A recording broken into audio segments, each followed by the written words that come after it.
और ये बीच छत्तीसगढ़ ले बड़े खबर सामने आती है। जी हाँ, छत्तीसगढ़ में बड़ा प्रशासनिक फेरबदल देखे बर मिले से आपने बता दो 23 आईएएस आईएफएस अफसरों के प्रभार यहाँ बदलेगी से सोनमणि बोरा को नगरीय प्रशासन विभाग की कमान मिली से वहीं आर संगीता को नगरीय प्रशासन ले सचिव मंत्रालय पदस्थ करेगी से बड़े खबर आपने बता दो। जी हाँ, छत्तीसगढ़ में बड़ा प्रशासनिक फेरबदल करेगी से जी हाँ 23 आईएएस अफसर मन के प्रभार बदल देगी से सोनमणि बोरा ला नगरीय प्रशासन विभाग की कमान मिली से वहीं आर संगीता ला नगरीय प्रशासन ले सचिव मंत्रालय ला यहाँ बड़ फेरबदल देखे बर मिले से आपको बता दो 23 आईएएस आईएफएस अफसर मन के प्रभार यहाँ बदल देगी से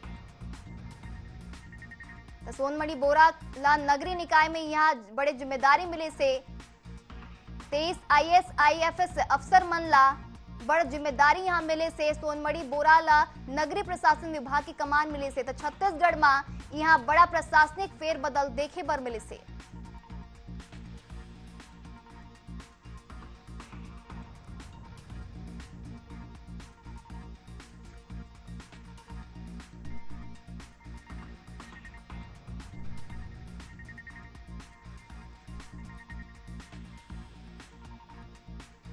तो आपने बता दो छत्तीसगढ़ में बड़ा प्रशासनिक फेरबदल देखे बर मिली से 23 आईएएस आईएफएस अफसर मन के प्रभार बदल देगी से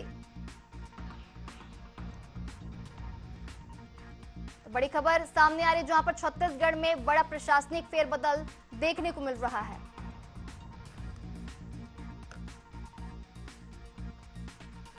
तो तमाम जानकारी के साथ मैनेजिंग डायरेक्टर हमारे साथ आदित्य जी जुड़ चुके हैं। आदित्य जी बताएंगे छत्तीसगढ़ में बड़ा प्रशासनिक फेरबदल देखने को मिला है। 23 आईएएस आईएफएस अफसर के प्रभार यहां पर बदले गए। इसी के साथ सोनमणि बोरा को नगरीय निकाय यहां विभाग की कमान दी गई है।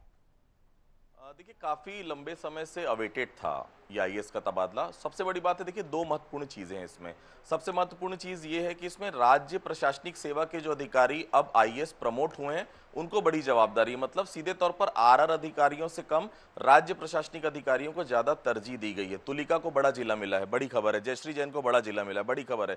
तनुजा सलाम जो डायरेक्टर हुआ करती थी स्पोर्ट्स डिपार्टमेंट, उनको जिला मिला है, बड़ी खबर है। कांकेर में लगातार नीलेश क्षीरसागर के खिलाफ कई शिकायतें आई थी, कई अलग अलग तरीके की खबरें चल रही थी, उनको वहां से हटाया गया है। सौमिल रंजन की धमाकेदार वापसी जरूर हुई, आपको बहुत अच्छे से याद होगा राजनांदगांव ब्लास्ट में उनके पिता शहीद हो गए थे, एसपी थे वहां के, और उसके बाद उनको अभी फिलहाल पिछली सरकार में डीपीआर भी वो रह चुके हैं। काफी लंबे समय तक वो पढ़ाई के लिए बाहर थे, फिर वापस आ चुके हैं और उनको विवेक आचार्य को रिप्लेस करना बहुत बड़ी बात है। विवेक आचार्य वो नाम है जिसने लंबे समय तक पर्यटन विभाग की जवाबदारी संभाली, उनकी जगह सौमिल को देना अपने आप में बड़ी बात है। सरकार का विजन बहुत क्लियर है।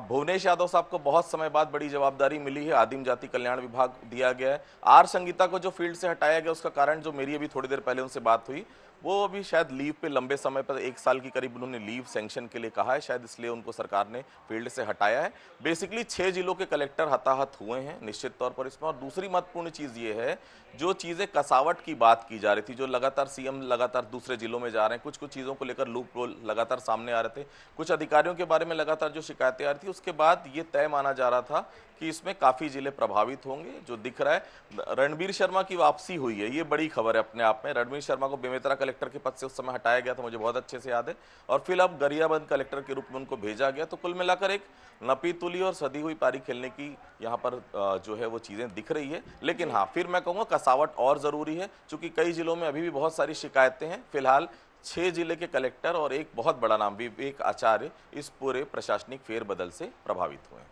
जी बिल्कुल, इसी के साथ ये जो प्रशासनिक फेरबदल किया गया है इसका मुख्य आधार क्या रखा गया, इसी के साथ किस आधार पर ये फेरबदल देखने को मिल रहा है? शिकायतें बहुत थी, कांकेर की शिकायत थी, उस तरफ हम अगर बढ़े तो शक्ति जिले से कई अलग अलग तरह की चीजें आ रही थी। इधर हम आगे बढ़े तो कांकेर में हमने सब बहुत सारे पोर्टल्स में अलग अलग तरह की खबरें चल रही थी नीलेश क्षीरसागर साहब के बारे में। तो बहुत सारी चीजें हैं। देखिए सरकार जब देखिए एक जिले का कलेक्टर अगर हटाना है तो आपको कई जिले प्रभावित करने पड़ते हैं। कौन वहां पर जाएगा, किसको आप हटाएंगे और जिसको हटाएंगे उसको कहां भेजेंगे, तो ये पूरा खाका तैयार करने में लंबा समय लगता है। फिलहाल ये फेरबदल है, 22 आईएएस है इसमें और 1 आईएफएस का तबादला फिलहाल लिस्ट में। और जो मुझे पास जानकारी आ रही है, एक आईपीएस की एक छोटी लिस्ट और 2 से 3 दिन में सामने आएगी। तो और एक बड़ा प्रशासनिक फेरबदल आप अगले 2-3 दिन में और देख सकते हैं। जी बिल्कुल, छत्तीसगढ़ में बड़ा प्रशासनिक फेरबदल देखने को मिला, लगातार यहाँ पर तबादले भी देखने को मिल रहे हैं। और क्या आगे क्या निकलकर अपडेट निकलकर सामने आ रहे इसी के साथ? हेलो जी, आपको मेरी आवाज सुनाई दे रही है? देखिए, अभी फिलहाल यही है कि इसमें एक आदेश में और लिखा हुआ है कि तत्काल प्रभाव से ज्वाइनिंग, मतलब साफ है। कुछ कुछ जिलों की जो कलेक्टरों की शिकायतें ज़्यादा गंभीर थी, उस हिसाब से सरकार ने उसमें तत्काल ज्वाइन करने का मतलब यही होता है कि आप जो भी है वो रिलीव करिए और जो नया बंदा आता है उसको तत्काल आप ज्वाइनिंग करने के लिए दीजिए। काकिर बड़ा जिला है, काकिर में सांसद हैं, विधायक हैं, उनकी शिकायतें थी वहाँ के कलेक्टर को लेकर। इसी तरह से सक्ती में भी काफ़ी शिकायत थी। गरियाबंद में जो भगवान उइके थे, वो उनके बारे में ये कहा जाता है कि वो नहीं, उनका अपर कलेक्टर पूरा जिला संभालता था। तो ऐसी कई शिकायतें थी। देखिए, उसके आधार पर ये फेरबदल किया गया। निश्चित तौर पर फेरबदल जरूरी माना जा रहा था, जिसे सरकार ने किया। जी बिल्कुल आदित्य जी, छत्तीसगढ़ में बड़ा प्रशासनिक फेरबदल देखने को मिला है। 23 IAS IFS अफसरों के यहाँ पर प्रभार बदले गए हैं। तमाम जानकारी के लिए आपका बहुत बहुत धन्यवाद।